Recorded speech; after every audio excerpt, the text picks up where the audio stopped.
أشهد أن لا إله إلا الله وحده لا شريك له وأشهد أن محمدا عبده ورسوله أما بعد فأعوذ بالله من الشيطان الرجيم بسم الله الرحمن الرحيم الحمد لله رب العالمين الرحمن الرحيم مالك يوم الدين إياك نعبد وإياك نستعين اهدنا الصراط المستقيم صراط الذين أنعمت عليهم غير المغضوب عليهم ولا الضالين.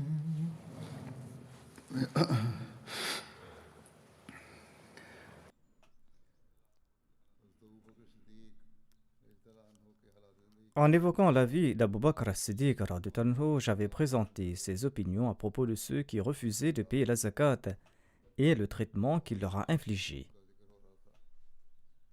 Le recueil d'histoire de Tabri présente des détails supplémentaires à ce propos. Les tribus d'Assad, de Radfan et de Taï s'étaient réunies sous l'autorité de Tulayha bin Khuwaylid qui s'était proclamé prophète, hormis quelques personnes particulières parmi elles. Les membres de la tribu Assad s'étaient réunis à Samira. Un membre de la tribu d'Ard se nommait Samira, et on a donné son nom à ce lieu, un lieu qui est situé sur la route menant vers la Mecque. Il s'y trouve des montagnes de pierre noire, d'où ce nom.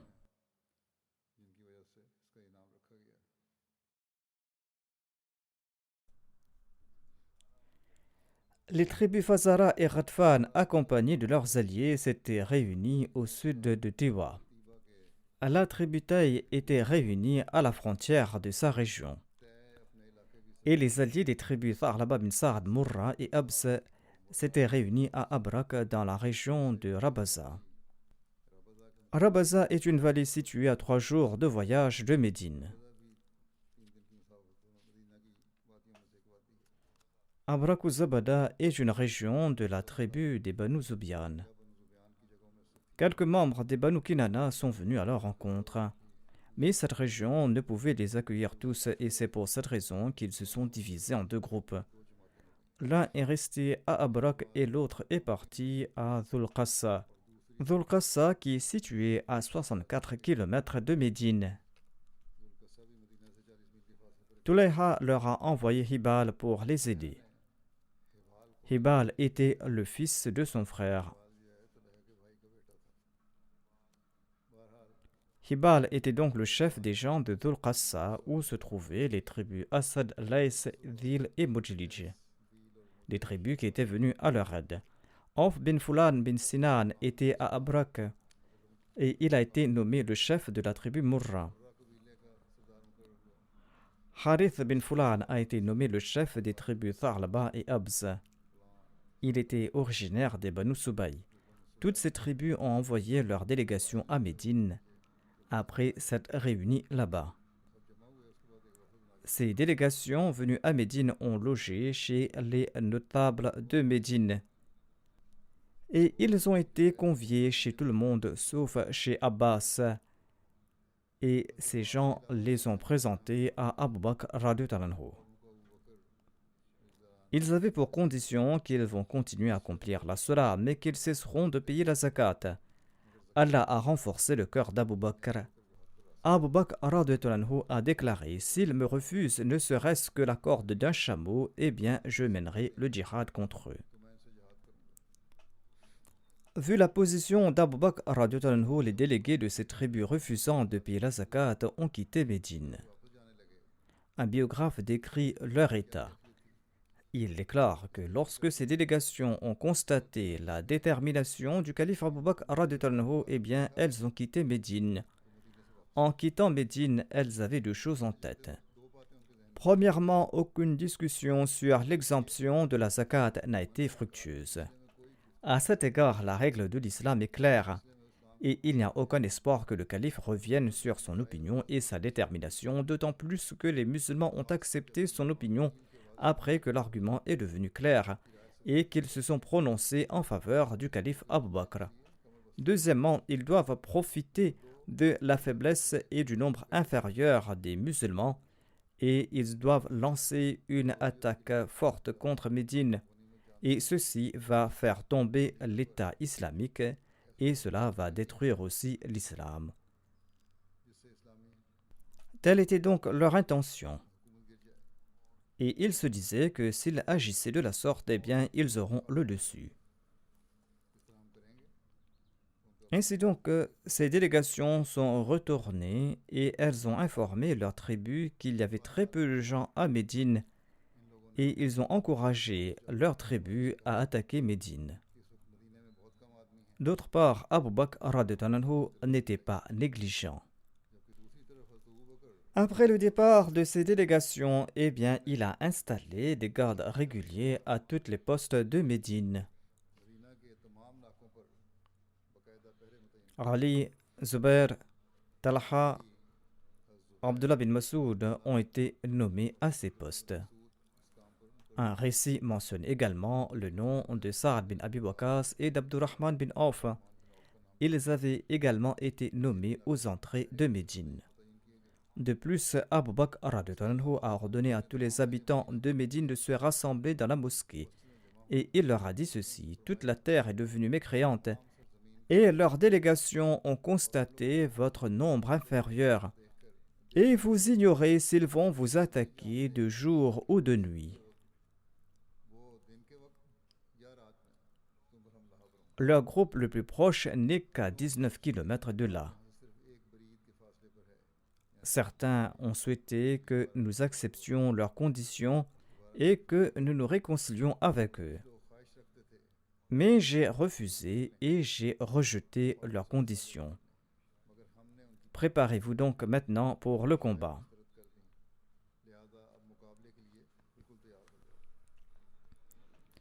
La déduction d'Abu Bakr radhiyallahu anhu s'est avérée exacte. 3 nuits après le départ de la délégation refusant de payer la zakat, ils ont attaqué Médine la nuit. Ils avaient laissé une partie de leurs compagnons à Dhu Hissa afin qu'ils leur servent de renfort en cas de besoin. Dhu Hissa est l'un des points d'eau des Banu Fazara et se situe entre Rabaza et Nakhla. Les assaillants ont atteint les portes de Médine durant la nuit. Des combattants s'y trouvaient déjà, et derrière eux se trouvaient d'autres combattants qui escaladaient les hauteurs. Les gardes les ont alertés de l'assaut de l'ennemi, et ils ont envoyé des hommes pour informer le calife Abu Bakr de l'avancée de l'ennemi. Abu Bakr radhiyallahu anhu a demandé à tous de rester à leur poste, et toute l'armée a suivi ses consignes. Ensuite, Abu Bakr radhiyallahu anhu a pris les musulmans présents dans la mosquée et montés sur des chameaux, ils sont partis vers l'ennemi et celui-ci s'est retiré. Les musulmans les ont chassés sur leurs chameaux jusqu'à ce qu'ils atteignent Dhu Hissa. Les renforts des assaillants se sont mis à affronter les musulmans en gonflant des outres en cuir et en les attachant avec des cordes. Ils frappaient ces outres avec leurs pieds pour qu'ils les balancent devant les chameaux des musulmans. Voyant des objets en mouvement devant eux, les chameaux des musulmans se sont affolés et ils se sont enfuis tant et si bien que les musulmans qui les montaient n'arrivaient pas à les maîtriser jusqu'à ce qu'ils retournent à Médine. Cependant, les musulmans n'ont subi aucune perte, mais ils n'ont rien reçu non plus. Cette retraite apparente des musulmans fait croire aux ennemis que les musulmans étaient faibles et qu'ils n'avaient pas la force de les combattre. Dans son délire, l'ennemi a rapporté cet incident à leurs compagnons qui étaient à Dhul Qassa. Ayant reçu cette nouvelle, ils se sont rendus chez leurs compagnons. Mais ils ignoraient qu'Allah avait pris une autre décision à leur sujet, décision qu'il va appliquer de toute façon.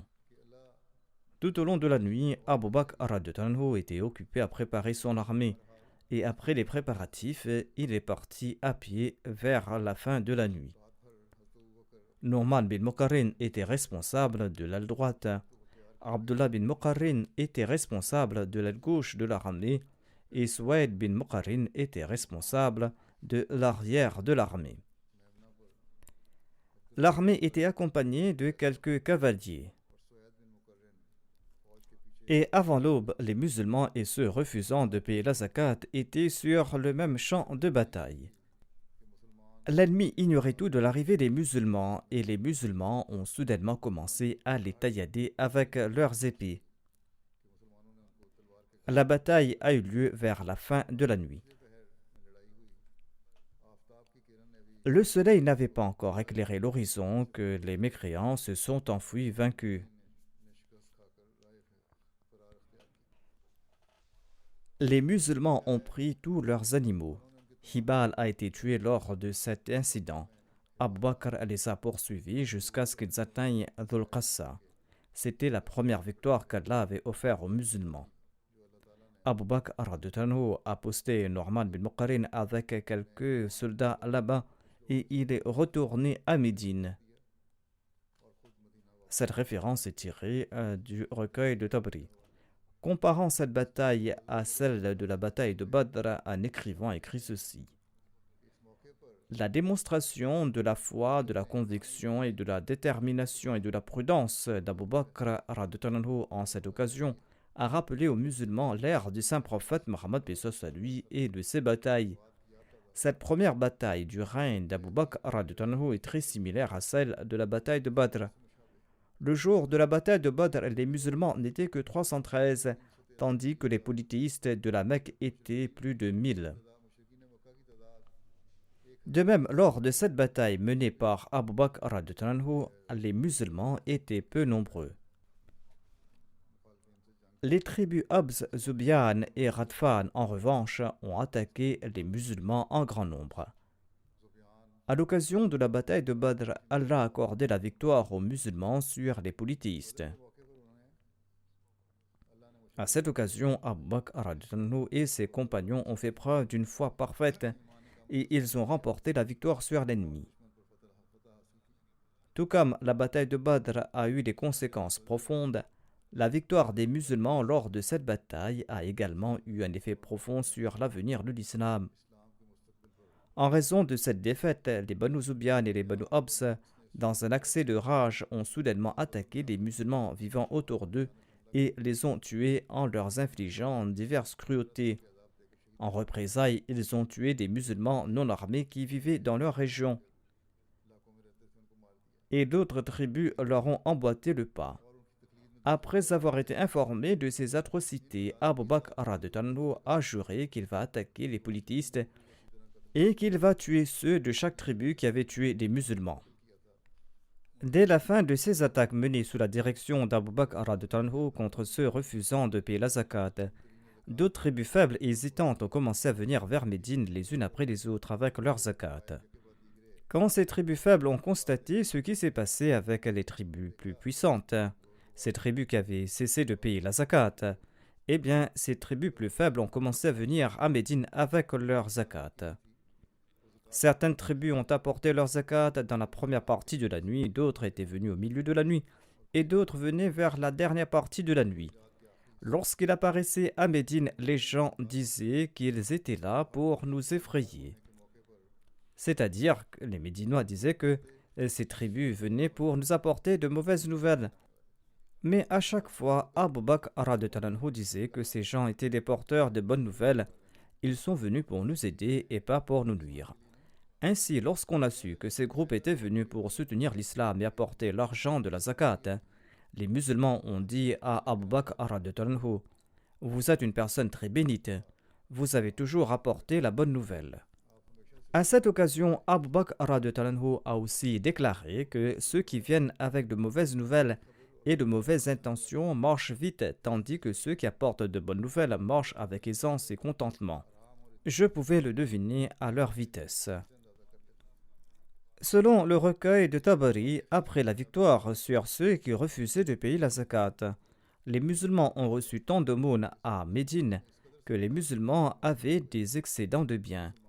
Au cours de ces victoires et de ces bonnes nouvelles, l'armée d'Oussama est retournée à Médine triomphante. Après le retour d'Oussama, Abu Bakr radhiyallahu anhu l'a nommé son adjoint à Médine. On dit aussi qu'Abu Bakr radhiyallahu anhu avait nommé Sinan Zamri comme son adjoint. Et il a dit à Oussama ainsi qu'à son armée de se reposer et de laisser reposer leur monture. Abu Bakr radhiyallahu anhu et les musulmans sont partis à Dhul Qassa. Mais les musulmans ont dit au calife Abu Bakr, au calife du prophète sallallahu alayhi wa sallam, nous vous demandons de ne pas partir en personne pour cette expédition.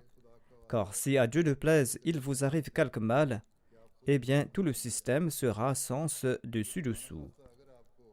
Envoyez quelqu'un d'autre pour accomplir cette tâche, afin que s'il y a un problème quelconque, vous puissiez nommer quelqu'un d'autre pour le remplacer. Abu Bakr radhiyallahu anhu a répondu, par Allah, je ne le ferai pas, et je prendrai soin de vous avec ma propre vie. Voici les récits des attaques menées contre les habitants de Rabaza. Abu Bakr radhiyallahu anhu a fait tout le nécessaire et il s'est rendu à Dhuhissa et Dhul Qassa. Dhul Qassa est situé à 64 km de Médine. Norman, Abdullah et Souaid étaient à leur poste respectifs jusqu'à ce que Abu Bakr radhiyallahu anhu n'attaque les habitants de Rabaza à Abrak. Il y a eu une bataille féroce. Finalement, Allah a vaincu Harith et Auf qui étaient les chefs des tribus Murra, Tha'laba et Abs. Futayha a été capturé vivant. Abu Bakr radhiyallahu anhu est resté à Abrak pendant quelques jours et il a fait du pays d'Abrak un pâturage pour les chevaux des musulmans. Après avoir été vaincus dans cette bataille, les Banu Abs et les Banu Zubian ont rejoint Tulayha qui était en route depuis Soumeira et avait atteint Bouzaha où il avait pris refuge. Bouzaha est le nom de la source des Banu Asad. Il y a eu là-bas une grande bataille entre Abu Bakr radhiyallahu anhu et Tulayha. Un écrivain écrit ceci sur l'état des tribus vaincues. Les tribus Abs, Zubian, Ghatfan, Bani Bakr et d'autres tribus rebelles vivant tout près de Médine auraient dû mettre fin à leur entêtement et à leur rébellion. Ils auraient dû se soumettre entièrement à Abu Bakr radhiyallahu anhu et aux préceptes de l'islam et se joindre aux musulmans pour lutter contre les apostats. Telle était l'exigence de la raison et les événements l'ont aussi appuyé. Leur pouvoir a été brisé par Abu Bakr radhiyallahu anhu. Les habitants de Médine avaient acquis leur réputation grâce au succès sur les terres romaines. La force des musulmans avait accru et ils n'étaient plus faibles comme à l'époque de la bataille de Badr et à l'époque des premières invasions. À présent, ils avaient le soutien de la Mecque et de Taïf. Et l'aura de ces deux villes resplendissait dans toute l'Arabie. D'ailleurs, au sein de ces tribus se trouvaient également de nombreux musulmans que les rebelles n'ont pas pu inviter à leur cause. Ainsi, leur position était des plus précaires. Mais malgré cela, leur inimitié contre les musulmans les avait aveuglés, et peu à peu, ils ne saisissaient plus ce qui était avantageux et désavantageux pour eux.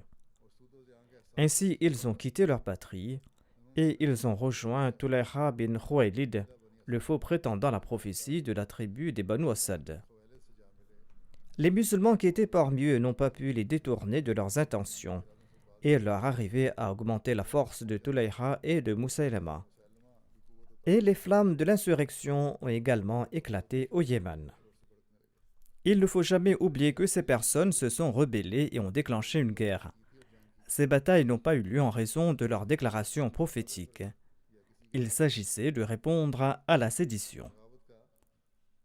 On répliquait à cette sédition par la guerre.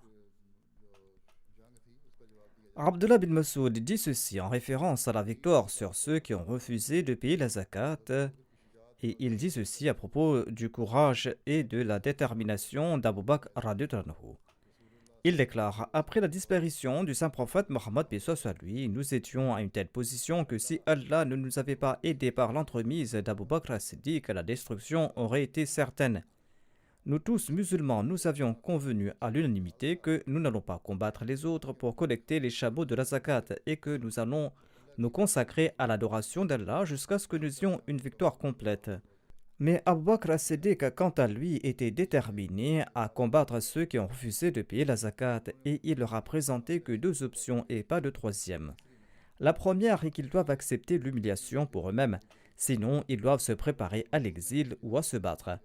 Accepter l'humiliation pour eux-mêmes signifie qu'ils doivent avouer que ceux qui sont tués parmi eux vont partir en enfer et ceux qui sont tués parmi nous iront au paradis et qu'ils doivent payer le prix du sang de nos victimes. Et ils ne peuvent nous exiger le retour du butin que nous leur avons pris, mais ils devront retourner ce qu'ils nous ont pris. Être condamnés à l'exil signifie qu'après avoir été vaincus, ils doivent quitter leur région et partir vivre dans des endroits reculés. Hazrat Muslim Maud dit ceci à ce propos. Après le décès du saint prophète Mohammed paix soit lui, certaines tribus arabes ont refusé de payer la zakat et Abu Bakr s'est préparé à les combattre. À l'époque, la situation était si critique qu'un individu, à l'instar de Omar, a suggéré qu'il fallait être indulgent envers ces gens-là. Mais comme mentionné dans le passé, Abu Bakr as-Siddiq a répondu: comment le fils d'Abu Quhafa osera-t-il révoquer l'ordre du saint prophète Mohammed paix soit lui? Il a déclaré: je jure par Dieu, si au temps du saint prophète Mohammed paix soit lui, ils offraient en guise de zakat la corde utilisée pour lier le genou d'un chameau, eh bien je la prendrai cette corde. Et je ne vais pas me reposer jusqu'à ce qu'ils payent la zakat. Il a dit à ses compagnons: si vous ne pouvez pas me soutenir dans cette affaire, eh bien vous pouvez m'abandonner. Je vais les combattre tout seul. Le musulman déclare: voyez à quel point il a suivi le saint prophète Mohammed paix soit lui. Dans une situation des plus périlleuses, malgré le fait que le grand compagnon lui déconseillait de se battre, il a tout fait pour respecter l'ordre du saint prophète Mohammed paix soit lui. Hazrat Muslim Maud déclare ailleurs: à l'époque d'Abu Bakr quand l'apostasie a pris de l'ampleur et qu'on accomplissait la prière en congrégation que dans les villages et que l'armée avait été envoyée en Syrie, Abu Bakr a envoyé des instructions aux personnes à qui la zakat était imposable, que si à l'époque du saint prophète Mohammed paix soit lui, ils offraient une corde et qu'ils refusent de le faire à présent, eh bien ils la prendraient par l'épée. Un compagnon aussi brave que Omar a estimé qu'il n'était pas opportun pour le moment de mettre l'accent sur la zakat, mais Abu Bakr n'a pas accepté son avis. Ceci démontre à quel point la zakat est importante. Le Muslim Maud a présenté ces points lors d'un discours dans lequel il a décrit les différents niveaux de la taqwa et il a aussi décrit l'importance de la zakat et à quel point elle est nécessaire pour ceux qui marchent sur la voie de la taqwa. Et il a également déclaré que les Ahmadis doivent se rappeler à quel point la zakat est nécessaire et qu'on doit payer la zakat régulièrement. Il explique ailleurs l'importance de la zakat. Il déclare à ce propos: la zakat est très importante, mais les gens ne l'ont pas compris. Dieu a enjoint la zakat après la salat. Abu Bakr a déclaré qu'il réserverait à ceux qui ne payaient pas la zakat le même traitement que le saint prophète Mohammed paix soit lui réservé pour les mécréants. Il a ajouté: je vais réduire en esclavage les hommes et les femmes parmi eux. Après le décès du saint prophète Mohammed paix soit lui, à l'exception de la Mecque et de Médine et d'une autre ville, toute l'Arabie avait sombré dans l'apostasie. Omar a déclaré qu'il valait mieux faire la paix avec ceux qui refusent de payer la zakat. Il disait que si l'on mène d'abord la guerre contre les autres apostats, graduellement les premiers vont se réformer. Tout d'abord, il faut éradiquer les faux prétendants à la prophétie selon lui, car leur sédition est beaucoup plus grave. Abu Bakr a répondu: je combattrai ceux qui n'offrent pas dans la zakat de biens égalant une corde utilisée pour attacher les genoux du petit d'une chèvre ou d'un chameau, corde qu'ils offraient à l'époque du saint prophète Mohammed paix soit sur lui. Et si vous m'abandonnez et que les animaux sauvages de la forêt m'attaquent avec les apostats, eh bien je les combattrai tout seul. L'une des bénédictions du califat est que le calife s'évertue pour établir les règles de la charia. Hazrat Muslim Maud déclare: les gens soulèvent une autre objection, mais Dieu y a répondu plus de 1300 ans de cela. Ces objecteurs affirment que l'injonction Washawirhum fil Amr s'applique qu'à la personne du saint prophète Mohammed paix soit lui. Pourquoi dire qu'il est question ici du califat aussi? Cette règle ne s'applique pas au califat selon eux. Mais qu'ils sachent qu'on s'est opposé à Abu Bakr sur la question de la zakat en présentant les mêmes arguments. L'ordre suivant s'appliquait qu'au saint prophète Mohammed paix soit lui selon ses objecteurs, ordre dans lequel il est dit Khudh min amwalihim sadaqa. Selon ces personnes, étant donné que le saint prophète paix soit lui n'est plus présent, personne n'a le droit d'exiger l'aumône. Celui qui a reçu cet ordre de l'exiger est décédé. Mais Abu Bakr a répondu: je suis celui qui est adressé à présent. Le saint prophète paix soit lui est certes décédé, mais la charia perdure. C'est pour cette raison que le calife est adressé ici. Hazrat Muslim Maud disait dans son discours: j'informe celui qui me critique que je suis adressé ici. Si la réponse du calife Abu Bakr était valable à l'époque, et certainement elle l'était, eh bien mes propos sont tout aussi valables aujourd'hui, notamment que je suis celui qui est adressé ici. Et ce même principe accompagnera le califat pour toujours. Ceci est un point qu'il faut toujours avoir en mémoire. Ensuite, il a déclaré: si votre objection est valable, vous allez devoir supprimer de nombreuses règles du Saint-Coran. Et ce sera là de l'égarement manifeste. Il expliquait ces points lors d'un discours dans lequel il évoquait le statut du califat. À une autre occasion, Hazrat Muslim Maud a déclaré: lorsque le saint prophète Mohammed paix soit sur lui est décédé, de nombreux musulmans ignorants sont devenus des apostats. Selon l'histoire, on accomplissait la prière en congrégation dans les mosquées que dans 3 régions. De même, la plupart des habitants du pays avaient refusé de payer la zakat. Ils disaient qu'après le saint prophète paix soit sur lui, personne n'avait le droit de leur exiger la zakat.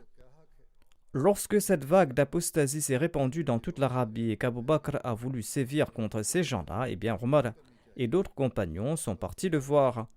Et comme mentionné précédemment, ils ont dit que cette période était très critique. La moindre négligence pourra causer de grands torts, ont-ils dit, et nous suggérons de ne pas s'en prendre à un si grand ennemi et de traiter avec indulgence ceux qui ne veulent pas payer la zakat. Abu Bakr a répondu: celui d'entre vous qui a peur peut partir là où il souhaite. Je jure par Dieu que si même l'un d'entre vous ne me soutient pas, je combattrai l'ennemi tout seul. L'ennemi pourra entrer à Médine et tuer mes proches, mes parents et mes amis. Et même si les chiens traînent les corps des femmes dans les rues de Médine, je vais les combattre. Et je ne vais pas m'arrêter jusqu'à ce qu'ils m'offrent en guise de zakat la corde utilisée pour attacher le genou d'un chameau, comme ils le faisaient dans le passé. Ainsi donc, Abu Bakr a résisté courageusement aux méfaits de l'ennemi, et il a réussi en fin de compte, parce qu'il pensait que cette tâche lui incombait. C'est pourquoi il a dit à ses conseillers que même s'ils le soutiennent ou pas, il combattra tout seul l'ennemi, et il était prêt à sacrifier sa vie dans la voie de Dieu pour cette cause. La nation imbue de cette détermination triomphe dans tous les domaines, dit le Muslim Maud radhiyallahu anhu, et l'ennemi ne pourra pas le combattre. Ceci est le secret du progrès national. L'on doit s'en souvenir pour toujours. À une autre occasion, Hazrat Muslim Maud a déclaré: après le décès du saint prophète Mohammed paix soit sur lui, des milliers d'Arabes ont apostasié en raison des divergences sur la question de la zakat, et Moussalama a attaqué Médine. À l'époque, Abu Bakr était le calife, et il a été informé que Moussalama était accompagné d'une armée de 100 000 hommes.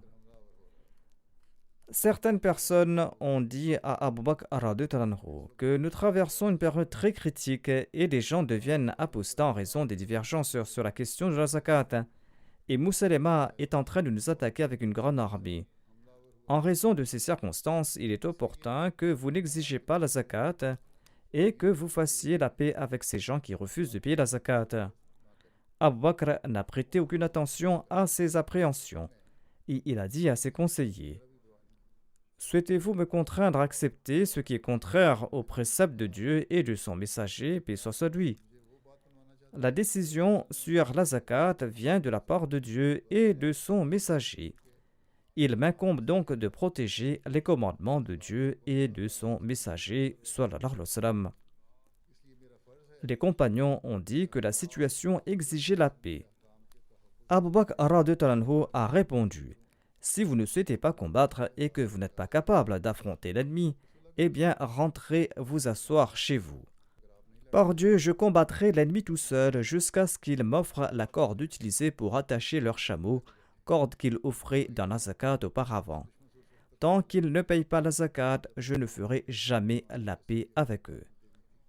Hazrat Muslim Maud ajoute: ceci est le signe de la vraie foi. Si nous possédons une foi pareille, nous pourrons transmettre le véritable message de l'islam au monde et nous allons réussir si Dieu le souhaite.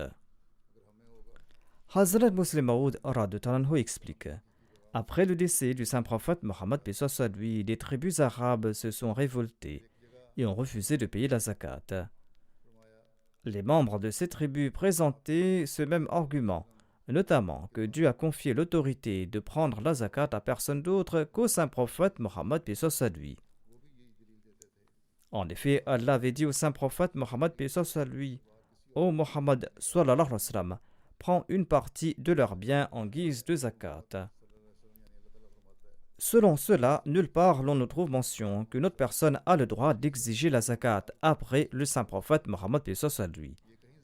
Mais les musulmans n'ont pas accepté cet argument, même si le saint prophète, paix soit sur lui, a été adressé ici dans ce verset. Cependant, l'argument principal des apostats était que seul le saint prophète, paix soit sur lui, avait l'autorité d'exiger la zakat et personne d'autre. Leur méprise est que les règles relatives au système n'étaient pas applicables pour toujours et que ces règles étaient spécifiques à la personne du saint prophète Mohammed, paix soit sur lui. Le Muslim Maud déclare: mais cette idée est complètement fausse. Le fait est que tout comme les règles relatives au jeûne et au salat n'ont pas pris fin avec le décès du saint prophète Mohammed, paix soit sur lui, de même les règles relatives au système national n'ont pas pris fin avec le décès du saint prophète Mohammed, paix soit sur lui.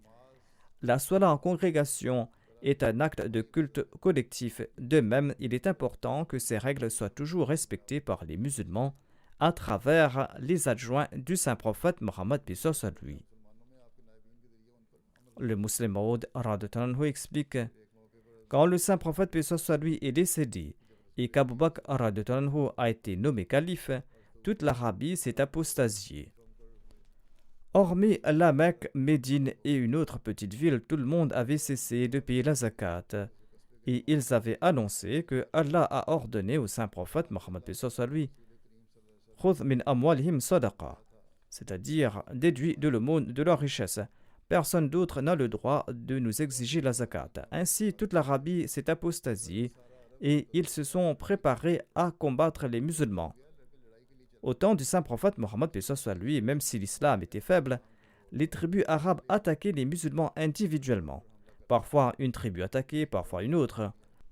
Au cours de la bataille d'Al-Ahzab, lorsque les mécréants se sont rassemblés pour attaquer les musulmans, l'islam avait déjà acquis une force considérable.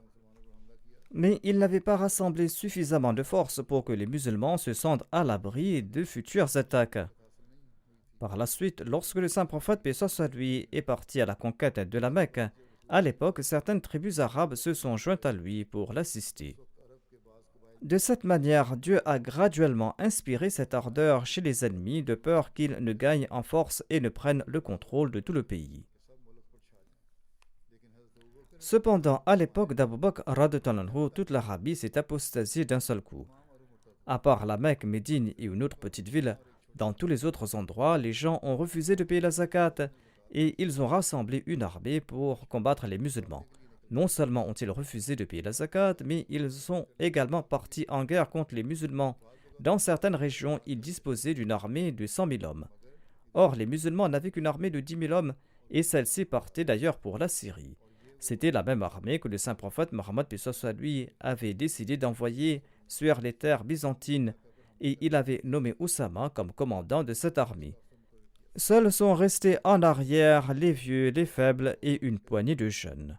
En voyant cette situation, les compagnons pensaient que si l'armée d'Oussama partait au cours de cette insurrection, eh bien l'on ne disposera d'aucun moyen pour protéger Médine. Ainsi, une délégation composée de distingués compagnons s'est rendue chez Abu Bakr radhiyallahu anhu.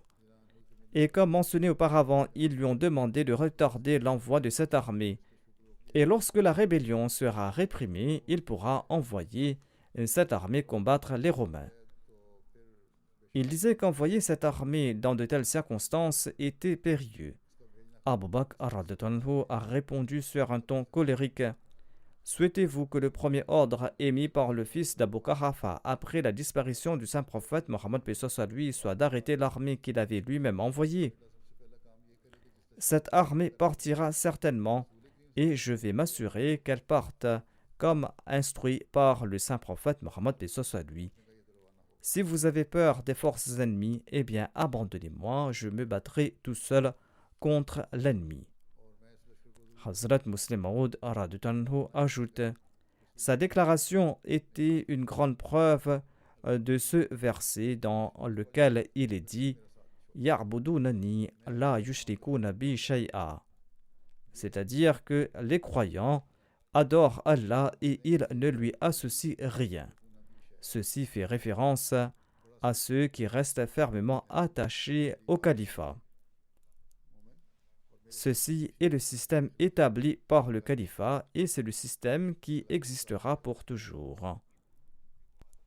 Hazrat Muslim Maud ajoute: le deuxième problème concernait le paiement de la zakat. Les compagnons ont dit au calife Abu Bakr radhiyallahu: si vous ne souhaitez pas empêcher l'armée de partir, en ce cas, concluez un pacte temporaire avec ces personnes qui ont refusé de payer la zakat. Et dites-leur qu'on ne prélèvera pas la zakat cette année-ci. Ils vont se calmer et les circonstances seront propices pour réprimer cette insurrection. Abu Bakr a répondu: il n'en sera pas ainsi, quel que soit le prix. Il n'a pas accepté leur conseil. Les compagnons ont dit que si l'armée d'Oussama part, et si on ne se réconcilie pas temporairement avec ceux qui se sont rebellés, eh bien, que va-t-il se passer ici? Qui va affronter l'ennemi? Il y a quelques vieux, quelques faibles à Médine et une poignée de jeunes. Comment pourront-ils faire face à une armée de centaines de milliers? Abu Bakr a répondu: mes chers amis, si vous êtes impuissants contre l'ennemi, eh bien Abu Bakr va les combattre tout seul. Le Muslim Maud déclare: ceci est la déclaration d'un individu qui n'était pas un expert dans le domaine de la guerre, et on disait généralement qu'il possédait un cœur faible. D'où lui venait ce courage, cette bravoure et cette conviction? Cela découlait du fait qu'Abu Bakr avait compris qu'il a été nommé au poste de calife par Dieu et qu'il était de sa responsabilité d'accomplir cette tâche. Ainsi, il lui incombait d'affronter l'ennemi. C'était à Dieu de lui accorder ou pas la victoire. Si Dieu avait souhaité lui accorder la victoire, eh bien, il va l'accorder certainement. Et s'il ne souhaitait pas lui accorder la victoire, même si l'armée entière le soutenait, il ne va pas réussir. La décision du calife Abu Bakr a produit des résultats extraordinaires. Hazrat Muslim Maud déclare à ce propos: malgré l'opinion contraire des compagnons, Abu Bakr a envoyé Oussama bin Zayd avec son armée à Mauta. Cette armée a rempli sa mission et elle est retournée triomphante à Médine après 40 jours. Tout le monde a été témoin du soutien de Dieu et de la victoire. Par la suite, Abu Bakr s'est tourné vers les faux prophètes et il a entièrement écrasé cette dissension, tant et si bien qu'il n'en resta pas une seule trace. Plus tard, il en fut de même de ceux qui étaient devenus des apostats. Les opinions des compagnons éminents étaient contraires à celles d'Abu Bakr. Ils l'ont dit comment ils pouvaient user de l'épée contre ceux qui professaient la foi dans l'unicité de Dieu et accepter la prophétie du saint prophète Mohammed paix soit lui, mais qui refusait uniquement de payer la zakat. Abu Bakr a fait preuve de bravoure. Il a déclaré que si aujourd'hui on donne la permission de ne pas payer la zakat, lentement les gens vont abandonner la salat et le jeûne et il ne restera de l'islam que le nom. Ainsi, Abu Bakr a mené la guerre contre ceux qui refusaient de payer la zakat en de telles circonstances. Tout naturellement, Dieu accordait la victoire et le secours à Abu Bakr, et tous ceux qui s'étaient écartés du droit chemin sont retournés vers le droit chemin. Inch'Allah, à l'avenir, je présenterai d'autres récits à ce propos. Comme je l'ai rappelé ces jours-ci, en raison de la situation actuelle du monde, ne cessez de prier et ne diminuez pas vos prières. Priez particulièrement pour que les gens reconnaissent leur véritable créateur. C'est la seule solution pour protéger le monde de cette destruction. Qu'Allah accorde sa miséricorde et qu'il accepte nos prières.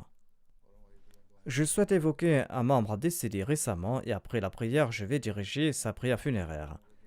Il s'agit du respecté Maulana Mubarak Nazir Ahmad Saheb, qui a servi en tant que directeur de la Jamia Ahmadiyya du Canada, ainsi qu'en tant que missionnaire en charge au Canada. Il est décédé le 8 mars dernier à l'âge de 87 ans. Inna lillahi wa inna ilayhi raji'un. Par la grâce d'Allah, il était un moussi. Il était très altruiste, il avait une grande confiance en Allah, il était dévoué à la prière, il se contentait de ses moyens. Il possédait tous les attributs d'un saint homme. Chaque fois que je le voyais, il me semblait qu'une personne vraiment sainte était présente devant moi. Je vous présente quelques points au sujet de sa famille. Il était le deuxième fils de Maulana Nazir Ahmad Ali Saheb, missionnaire accompli de la communauté, et de la respectée Amina Begum Saheba. Son grand-père paternel, Babou Fakir Ali Saheb, a introduit l'Ahmadiyya dans sa famille. Il avait prêté le serment d'allégeance sur les mains du Messie premier l'Islam. Par la suite, Babou Fakir Ali Saheb a travaillé comme le premier chef de gare de Qadian. Le grand-père du défunt possédait une maison à Qadian connue sous le nom de Fakir Manzil. Suite aux instructions du Muslim Maud Radoutanhu, le père de Maulana Mubarak Nazir Ahmad Saheb, c'est-à-dire Maulana Nazir Ahmad Saheb, a eu l'opportunité de servir pour la première fois au Ghana en 1929 et plus tard il a été affecté en Sierra Leone.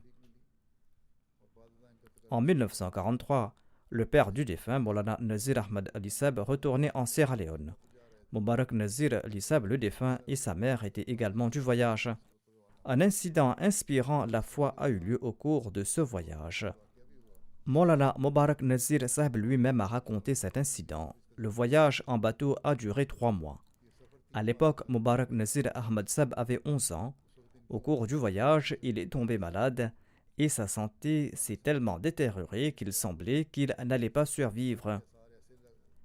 Comme mentionné auparavant, le voyage s'est fait par bateau.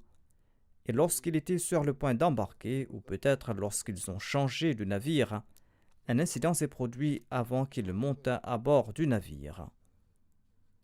Avant de monter à bord du navire, Mubarak Nazir Saheb était tombé malade et en voyant son état, l'administration du navire a dit à son père que votre fils est proche de la mort.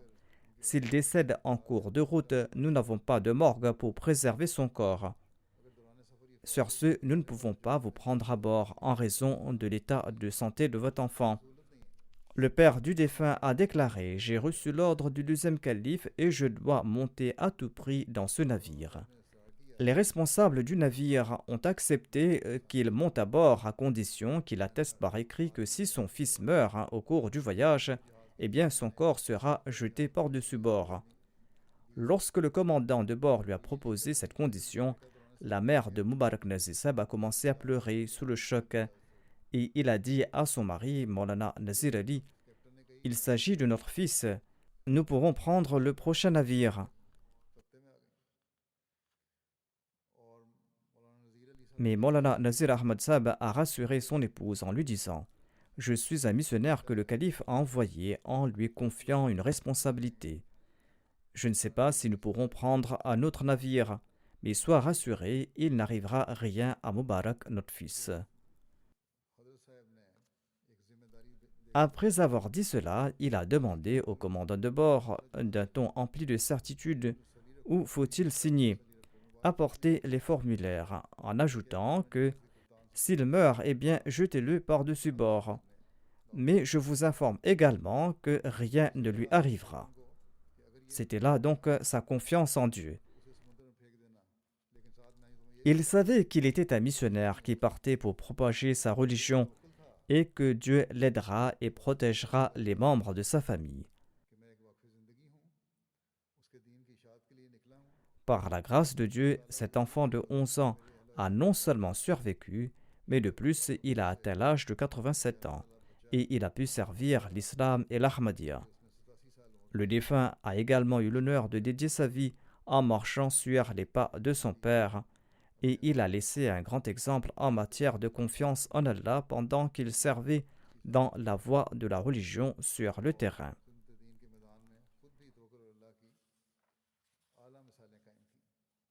Après avoir terminé ses études, le défunt a décroché un très bon poste dans la fonction publique et il a occupé ce poste pendant quelque temps. Ensuite, un jour, il a vu une annonce publiée dans le journal Al-Fazal, Muslim Aoud, qui demandait aux gens de se dédier, ne serait-ce que pour une courte période. Ainsi donc, le défunt a démissionné de son poste pour se présenter auprès du deuxième calife radhiyallahu anhu, afin de se dédier temporairement. À la deuxième du deuxième calife radhiyallahu anhu, il s'est rendu pour la première fois en Sierra Leone en 1963 en dédiant sa vie. Il est parti là-bas où son père avait servi pendant une longue période et où il était décédé et enterré. En arrivant en Sierra Leone, il s'est rendu tout d'abord sur la tombe de son père. Et en ces instants, le défunt s'est souvenu des paroles prononcées par son père lors d'un discours qu'il avait prononcé le 26 novembre 1945.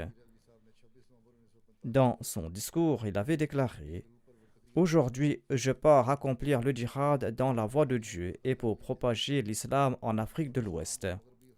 La mort accompagne toute personne. Si l'un d'entre nous décède, eh bien sachez que dans un endroit très éloigné de ce monde, il y a une portion de terre qui est la propriété de la communauté. Et c'est le devoir des jeunes Ahmadis que d'y parvenir et de remplir l'objectif pour lequel nous avions pris possession de ces portions de terre à travers de tombes. Il souhaitait dire par là qu'il y a une petite portion de terre où se trouve la tombe d'un missionnaire Ahmadi, et en raison de cette tombe, il occupe cette portion de terre. Il ajoute « Ces tombes appelleront à ce que d'autres jeunes soient formés pour remplir l'objectif pour lequel nous avons offert nos vies. » Ainsi, en accord avec le souhait de son père, Maulana Mubarak Nazir Saheb s'est rendu là-bas et il a dit « Labbaik, je suis présent et je suis venu répondre à votre appel. » Le défunt a eu l'opportunité de servir dans différents endroits en Sierra Leone. Ensuite, en 1985, il est retourné au Pakistan à la demande du quatrième calife. Il a fait la requête au quatrième calife qu'il souhaitait dédier sa vie de manière permanente et le calife a accepté sa requête.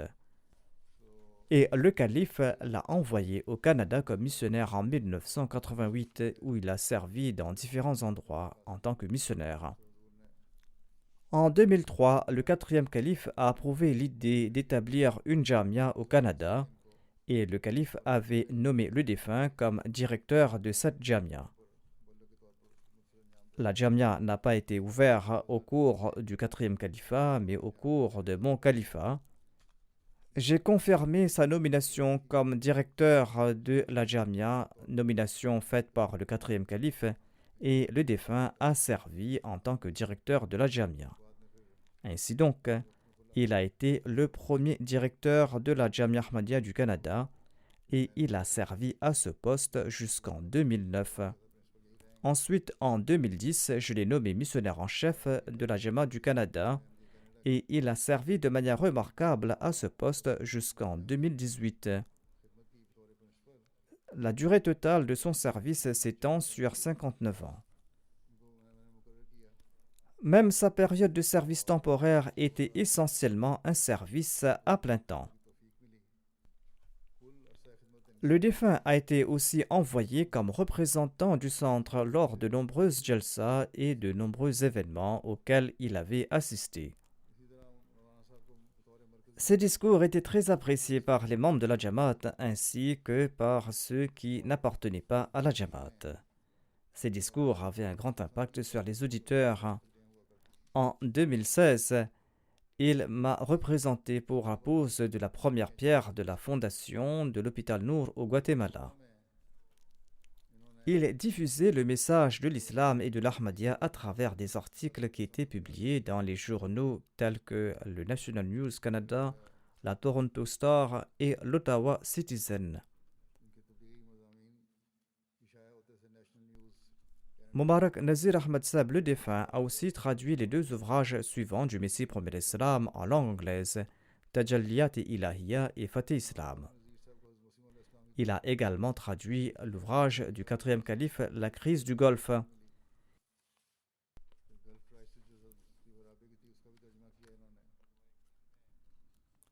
Il laisse derrière lui son épouse Amtul Hafiz Nazir, 3 fils et 2 filles.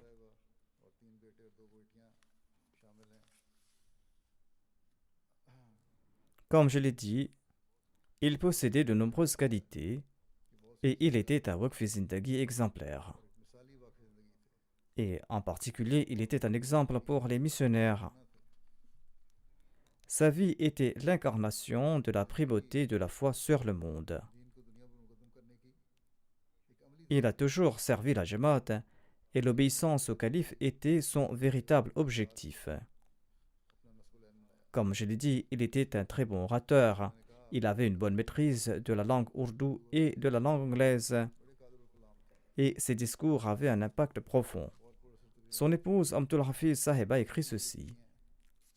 Il a vécu toute sa vie dans la piété et la droiture. Il dépensait de manière consciencieuse chaque centime de la Jamaat et il menait une vie très simple. Après avoir quitté la Sierra Leone, il n'a cessé d'aider discrètement de nombreuses personnes pauvres qui habitaient là-bas. Je suis témoin du fait qu'il était un excellent Waqf Zindagi, il était un excellent mari, il était un père très bienveillant et il était toujours conscient du fait que la Jamaat dépensait tant pour lui et il se souciait toujours de savoir comment il pouvait être davantage utile à la Jamaat. Et il disait souvent qu'il ne pourrait en aucun cas supporter le mécontentement du calife. Ses enfants ont également partagé leurs impressions et tous ont écrit que leur père avait une foi très ferme en Allah et dans l'au-delà.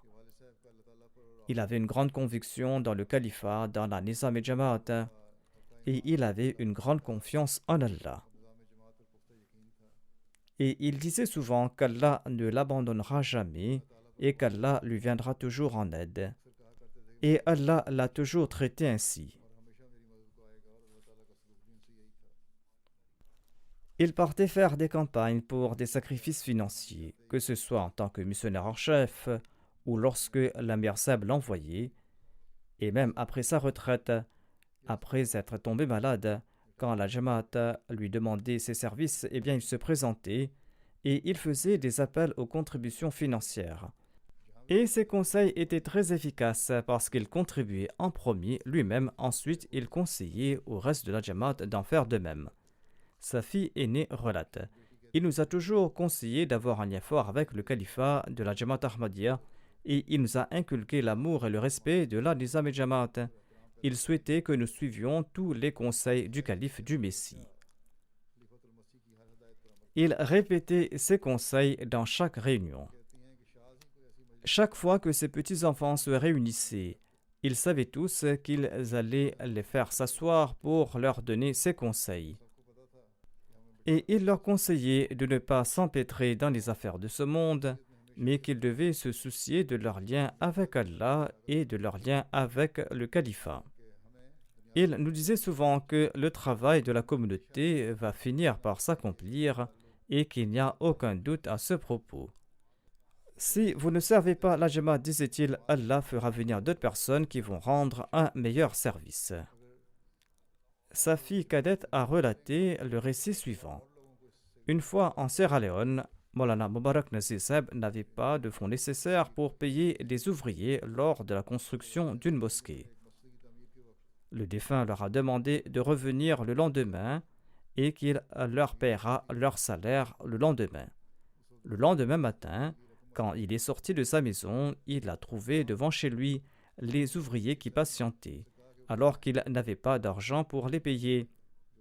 Il a dit à ses ouvriers qu'ils n'avaient toujours pas d'argent, mais qu'ils priaient en ce sens et qu'ils devaient attendre un peu plus longtemps. Et si Dieu le souhaite, Allah leur fournira rapidement ce qui leur est dû. Entre-temps, une voiture est arrivée à toute allure et on lui a remis une enveloppe qui contenait de l'argent. On lui a dit de la voiture qu'il y avait une personne qui avait entendu dire qu'il construisait une mosquée et il avait envoyé cet argent pour la construction de la mosquée. La fille du défunt déclare que, avant que mon père ne lui demande qui avait envoyé cet argent, la voiture est partie rapidement.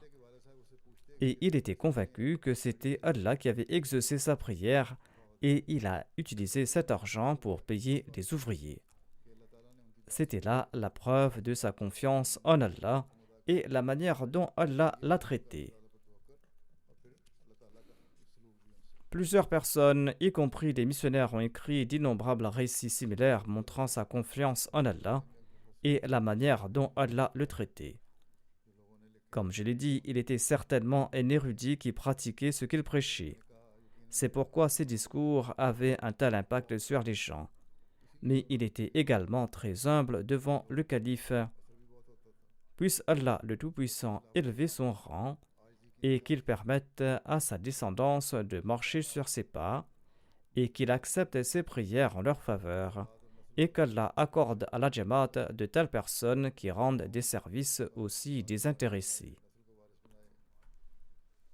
Les missionnaires qui ont obtenu leur diplôme de la Jamia du Canada ont mentionné de nombreux récits sur la manière dont le défunt les a formés, la manière dont il leur a appris à accomplir le tablir et ce qu'il leur a enseigné concernant la morale et la foi. Ces missionnaires ont grandement profité de sa personne. Ces missionnaires doivent garder à l'esprit que ces récits ne sont pas destinés à être mémorisés ou mentionnés. Ces missionnaires doivent également mettre en pratique les exemples présentés par le défunt. Qu'Allah leur accorde la possibilité d'agir en ce sens.